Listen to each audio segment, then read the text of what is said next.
জীবিকার দায়ে গভীর সমুদ্রে মাছ শিকারে গিয়েছিলেন ৬২ বছর বয়সী নজরুল ইসলাম। কিন্তু সেই যাত্রায় ছিল তার জীবনের শেষ যাত্রা। ঝড়ের কবলে পড়ে ডুবে মারা যান তিনি। নজরুল ইসলামের ৪ সদস্যের পরিবারটি এখন পড়েছে চরম অনিশ্চয়তায়। নেই সরকার কিংবা ট্রলার মালিকদের সাহায্য। গত ২৫ জুলাই বঙ্গোপসাগরের উত্তাল ঢেউয়ের কবলে পড়ে নজরুল ইসলাম সহ ১৫ জেলেকে বহনকারী একটি ট্রলার ডুবে যায়। পরে ১ আগস্ট কুয়াকাটা সৈকতে ভেসে আসে তার মরদেহ।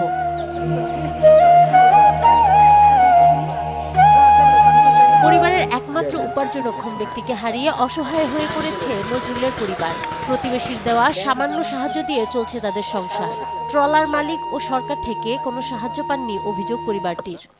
আমার বাবা সাগরে গেছিল, সাগরে যাওয়ার পরে বুট ডুবে সে মারা যায়। ৮ দিন পরে আমার বাবাকে পাওয়া গেছে। আমার বাবার আয়ের এতে আমার সংসার চলতো। আমি অসুস্থ, আমার বুকে সমস্যা, আমার হাত ভাঙা, আমি তেমন কোনো কাজকাম করতে পারিনি। আমার বাবা যতটুকু আয় করতো অতটুকুই আমার সংসার চলতো। আমার আম্মু অসুস্থ, আমার ওয়াইফ সেও অসুস্থ। তাদেরকে যে ডাক্তার দেখাবো এরকমের এখন কোনো ইয়ে নেই। মালিক সহ তাহাকে কোনো খোঁজ খবর নেয় না। আজ পর্যন্ত তো আমার কাছে মালিকে আই আমার কোনো একটা প্রশ্ন দিল না, আমার পাশেও একটু দাঁড়াইলো না, যে বুঝ দিল না যে ভাবি আপনি এই বসে করেন না, আপনি দাঁড়িয়ে আছে এই বসেও করলেন না মালিকে। আমার যে যেরকম পারে সেইরমের দেয়। আমি এইভাবে আমার দুঃখে আমি সংসার কাটাইতে আছি। সরকারে যদি আমার পাশে কিছু দাঁড়াইতো তাহলে আমরা সামনে আগাইতে পারতাম একটু।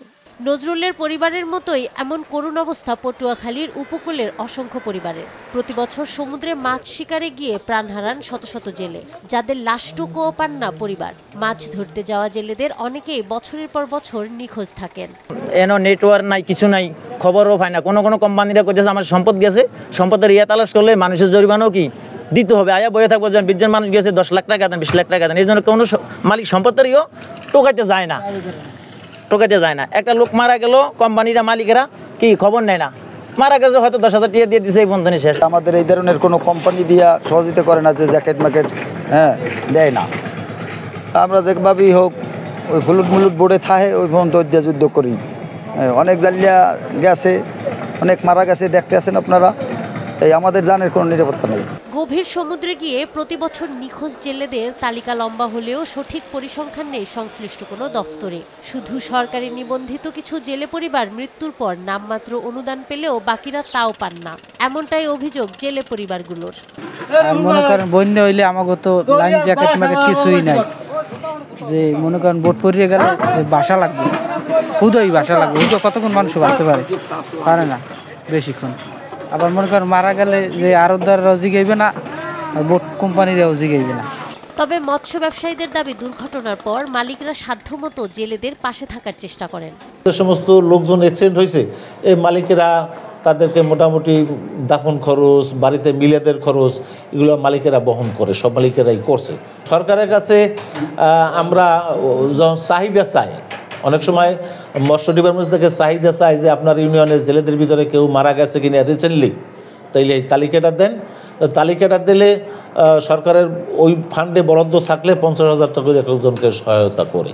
নিবন্ধিত জেলেদের কেউ সমুদ্রে মাছ শিকারে গিয়ে দুর্ঘটনার কবলে পড়ে নিখোঁজ হলে তার পরিবারকে মাত্র ৫০,০০০ টাকা অনুদান দেওয়া হয় বলে জানায় মৎস্য অধিদপ্তর।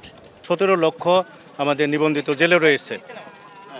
এদের জন্য যদি কোনো জেলে পরিবার আমাদের এরকম করে বিপদগ্রস্ত হয় এবং মারা যায়, তাদের জন্য কিন্তু আমরা ৫০,০০০ টাকা করে অনুদান দিয়ে থাকি।